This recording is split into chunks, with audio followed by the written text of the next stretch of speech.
Dans les 2 premières vidéos, vous avez créé votre communauté et vous avez ajouté les participants. Maintenant, qu'est-ce qui serait important? C'est de partager des choses, que ce soit des fichiers, des liens Internet, que ce soit sur un forum de discussion ou autre chose. Donc, pour en arriver, vous n'avez plus besoin nécessairement des petits boutons qui sont ici. C'est que vous allez tout simplement entrer dans votre communauté. Donc, je clique sur la communauté et je suis dedans. Donc, vous allez voir que, comme les autres communautés, vous pouvez agrandir ou rapetisser des fenêtres. Donc, tout dépendant de ce que vous voulez faire. Donc, vous pouvez réorganiser un petit peu. Mais l'ensemble des pages va être vu dans une autre vidéo. Donc, pour l'instant, j'aimerais rajouter, supposons, la partie la plus importante, des fichiers. Donc, je clique ici, sur Fichiers. Donc, je suis déjà en mesure de voir que j'ai 2 groupes d'élèves. Donc, j'ai mes 2 groupes. Je veux voir si j'ai bel et bien mes participants. Donc, je clique sur le plus. Donc, si je voudrais corriger le travail de quelqu'un, je pourrais aller voir, sauf que pour l'instant, je vois qu'il n'y a aucun document qui a été déposé. Donc, je peux recliquer sur le petit moins pour les remettre par les groupes ici. Donc, la première chose que j'aimerais ajouter, c'est peut-être un dossier. Donc, un dossier devoirs et leçons, par exemple. Donc, je cliquerai sur Ajouter un dossier. Donc, je marque ici Devoirs et leçons. Donc, je clique sur Accepter. Sauf que l'erreur que je viens de faire, voyez-vous, j'ai rajouté Devoirs et leçons dans le dossier Marianne parce qu'il était déjà en bleu. Donc, je pourrais le supprimer ou je peux faire simplement un déplacer. Donc, je vais copier ou déplacer ici qui est marqué. Donc, dans mon cas, moi, je le déplace et je veux le déplacer à la racine de mon dossier ici. Donc, je fais Accepter. Donc, je viens de le déplacer. Donc, je ferme la fenêtre. J'ai mon dossier qui est revenu ici. Donc, devoirs et leçons. Je pourrais m'en créer un deuxième. Chose qui est importante encore, c'est de cliquer à l'endroit que je veux qu'il apparaisse. Donc, ici, je clique sur plus, le dossier plus. Je vais marquer un deuxième. Donc, supposons que je veux créer mathématiques. Dossier mathématiques pour mettre les choses. Maintenant, je suis rendu avec un dossier mathématique. Par contre, si le dossier mathématique, j'aimerais l'avoir dans devoirs et leçons, je fais exactement comme tout à l'heure. Copier ou déplacer. Je le déplace dans le dossier Devoirs et leçons. Donc, déplacer dans le dossier Devoirs et leçons et j'accepte. J'attends que la progression soit terminée. Opération terminée avec succès. Je peux fermer cette fenêtre-là. Donc, présentement, j'ai des deux dossiers, donc Devoirs et leçons, et à l'intérieur, j'ai un dossier mathématique. Je pourrais faire la même chose, créer un dossier mathématique divisé par étape 1, étape 2, étape 3, ou subdivisé par algèbre ou peu importe, en cliquant encore une fois, ajouter un dossier. Bon. Maintenant que j'ai des dossiers, je veux mettre les fichiers à l'intérieur. Je clique sur celui désiré, plus, ajoute un fichier, donc la petite feuille avec le plus. Et j'ai une fenêtre qui m'apparaît avec une possibilité d'en rajouter 5 à la fois. Donc, je fais parcourir. Je pourrais aller fouiller donc, dans mes documents ou peu importe où, trouver mes fichiers par rapport à ça. Donc, supposons que je voudrais rajouter mon test Unipage. Je fais ouvrir. Je pourrais en ajouter un deuxième. Sur les outils. Je pourrais en rajouter un troisième. Ça peut être aussi des PDF. Ça peut être un dossier image. Je fais ouvrir. Donc, j'ai mis les 4 fichiers que je voulais et j'accepte. Donc, actuellement, les 4 documents que je viens de mettre sont accessibles pour les élèves du groupe 401 et du groupe 402. Automatiquement. Donc, en mathématiques, je pourrais faire la même chose. Je clique sur mathématiques. Présentement, il n'y a aucun fichier. Je veux ajouter un fichier en mathématiques. Je clique sur le plus. Je vais chercher le fichier que j'ai quelque part sur mon ordinateur. Donc, je parcours. Donc, je pourrais aller chercher un document. J'enregistre. J'accepte.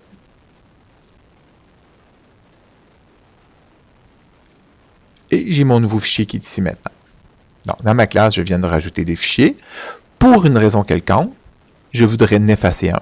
Donc, je pourrais cliquer dans mon dossier mathématique que j'ai profil élève. Donc, je pourrais le sélectionner ici. J'en ai seulement un, ou j'aurais pu en sélectionner 2, 3 s'il y en aurait eu plus. Et je clique sur supprimer. Par contre, pour une raison quelconque, l'élève veut l'enregistrer sur son poste de travail, ou il est chez eux et il veut l'enregistrer sur l'ordinateur. J'ai la petite disquette enregistrer sous. J'ai la fenêtre habituelle qui va apparaître, donc je fais enregistrer. Je pourrais enregistrer peu importe où que je sois. Ou je peux aller voir les propriétés. Donc, dans les propriétés, qui vont apparaître sous peu, j'ai quelque chose ici qui marque caché. L'avantage de cacher, c'est que je pourrais déposer un document sur le portail, exemple l'épreuve de fin d'année, en cliquant sur cacher, donc elle n'apparaîtra pas pour les élèves, seulement pour le propriétaire et propriétaire délégué. Donc, je clique sur cacher. Donc, cette partie-là, l'élève ne la verra plus. Donc, j'enregistre.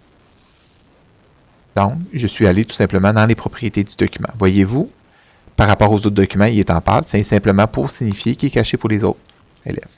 Tandis que les autres sont visibles. Donc, je pourrais faire la même chose. Donc, je pourrais supprimer les fichiers que j'ai plus besoin. J'accepte. Donc, mes fichiers sont organisés de cette façon-là. Donc, mes élèves. Et je pourrais faire de la même façon si un élève aurait déposé un travail.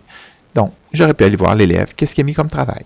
Ceci était simplement une petite gestion des fichiers dans le document du portail qui est en format PDF. Donc, vous pourrez aller voir beaucoup plus d'informations. Maintenant, autre petit onglet qui est intéressant, donc, après Fichiers, il y a les liens Internet. Présentement, j'ai 3 catégories. Les 3 sont vides. Donc, je voudrais me créer des catégories. Supposons que ça pourrait être français, mathématiques, supposons des idées d'art plastique ou peu importe. Donc, je clique ici pour les options. Donc, gérer mes signets.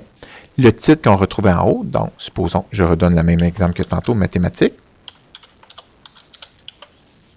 Donc, j'enregistre.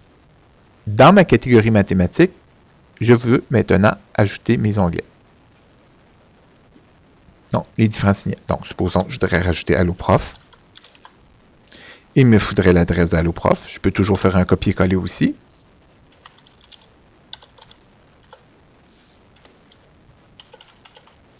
Dans une nouvelle fenêtre, je peux mettre aussi une bulle d'aide. Donc, site permettant aux élèves de s'aider aux devoirs et toutes ces choses-là. Donc, je pourrais préciser ici. Site permettant. Et j'indique. Et finalement, je pourrais mettre une image. Donc, au lieu de mettre du texte qui va apparaître sur le nom de AlloProf, je pourrais mettre le logo d'AlloProf pour qu'il apparaisse pour les élèves. Donc, j'enregistre de nouveau. Je vais aller voir à quoi que ça ressemble. Je clique encore sur le X pour fermer cette fenêtre-là. Donc, maintenant, je suis rendu avec une catégorie qui s'appelle Mathématiques et un premier site qui s'appelle AlloProf. Si pour une raison quelconque, je veux changer le titre qui est là, changer le nom qui est là ou ajouter d'autres signets, je clique encore une fois sur Options. Je pourrais déjà changer le nom qui est ici, aller cliquer sur AlloProf, modifier des choses ou tout simplement dire j'en rajoute un nouveau. Je pourrais rajouter mon site préféré, le réseau d'espace. Oui, rds.ca. Comme je le mentionnais tantôt, on peut faire un copier-coller d'une adresse au lieu d'être obligé de l'écrire au complet. Donc, bulle d'aide, même chose. Donc, je pourrais préciser de l'information et mettre une image. Et j'enregistre. C'est effectué. Donc, j'ai ma petite boîte de signets, ma première de créer. Donc, j'ai mes listes ici que je pourrais faire exactement la même chose. Donc, je pourrais dire au lieu de ce nom, je mettrai français. Je pourrais choisir aussi, bien sûr, j'enregistre avant, je pourrais ajouter maintenant d'autres signets. Supposons en français, le livre de lecture, ou peu importe, je trouverai une adresse qui est fictive pour l'instant. Donc, je mets l'adresse Internet, encore les mêmes précisions, et j'enregistre. Donc, je ferme et je ferme. Voyez-vous, présentement, je suis rendu avec 2 boîtes, donc, qui ont des éléments dedans, donc, avec des liens Internet, que l'élève pourrait cliquer tout simplement et aller voir l'information. Donc, ouvre AlloProf. Et que je referme par la suite. Donc, c'est ici des signets qui permettent aux élèves de repérer facilement les outils qu'ils auront besoin. Donc, maintenant, le forum, vous allez voir une petite vidéo spécialement pour le forum, mais le principe est le même que les autres. Donc, vous ajoutez une catégorie ici. Les élèves peuvent argumenter, discuter, s'échanger des idées sur la question que vous avez partie. Donc, comme je le mentionnais, vous allez avoir une description complète dans une prochaine vidéo. Le carnet de la communauté maintenant. Donc, on clique sur le carnet. Je peux l'agrandir. Ici, j'ai tous mes élèves au complet. Comme je le mentionnais, j'ai ma classe ici, des listes de distribution parce que je les ai incorporées un après l'autre. Je pourrais écrire automatiquement au groupe 401, envoyer un courriel. Donc, les adresses courriels se mettent. Et je peux mettre un petit message.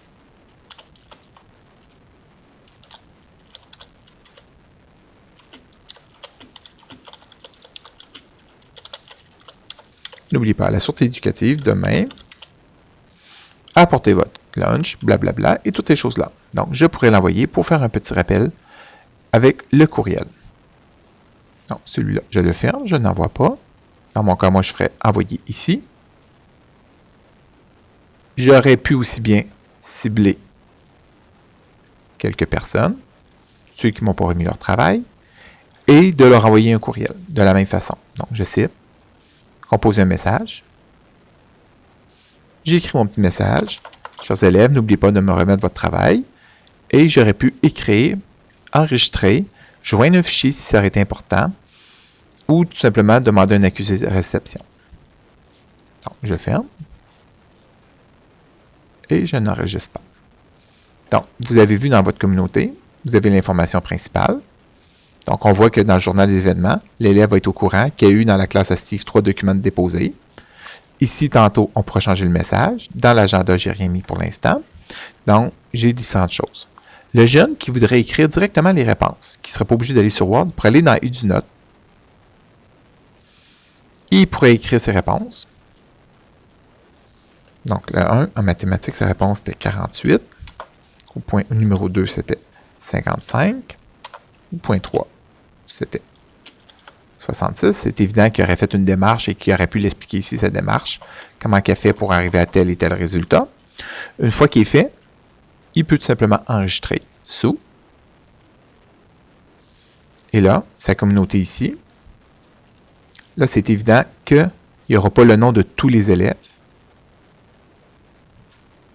Donc, il prend un élève. Quel nom qu'il veut donner à son fichier. Devoir. Mettons du 25 décembre. Et j'enregistre. Donc, l'élève vient d'enregistrer son travail. Donc, l'enseignant rentrant sur le portail dans la communauté, la classe assistive, pourrait aller voir l'élève qui a déposé son travail. Donc, devoir qui est là, il pourrait l'enregistrer dans ses dossiers ou tout simplement l'ouvrir directement là et voir les travaux qu'il y a. C'est sûr qu'il y a beaucoup d'autres choses à faire avec la communauté, mais c'est simplement la base un petit peu pour savoir comment rajouter des liens, comment rajouter des fichiers, comment se servir aussi peut-être d'un petit bloc-notes en ligne. Donc, ça va permettre aux élèves de créer la base. Ceci termine la 3e vidéo.